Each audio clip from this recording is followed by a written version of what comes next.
Après un début de semaine cauchemardesque pour la Russie, l'homme fort du Kremlin sort de son mutisme et affronte les questions de centaines de journalistes. Vladimir Poutine estime que la Russie renouera avec la croissance dans 2 ans, dans le pire des cas. Si le président ne peut pas éviter d'admettre l'effet néfaste des sanctions sur l'économie russe, il reconnaît aussi certaines faiblesses dans sa politique économique. Конечно, сегодняшняя ситуация спровоцирована внешними факторами прежде всего.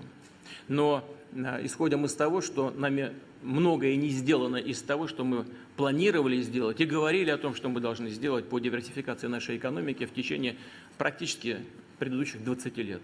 Le gouvernement et la Banque centrale russe ont déjà annoncé des mesures communes pour assurer la stabilité financière et pour aider les banques fragilisées par la baisse de la monnaie. Mais le chantier reste immense, le rouble, fragilisé par la crise ukrainienne et les sanctions occidentales, a été plombé ces derniers mois par la chute vertigineuse des prix du pétrole, principale source de revenus de l'État russe. Face à ce constat, l'opinion publique est inquiète mais continue de lui faire confiance. Je pense que le taux du dollar va encore baisser à cause des sanctions. Mais Poutine n'est pas fou et il va faire quelque chose pour améliorer la situation des importations et du taux de change du rouble. Je pense que tout ira bien.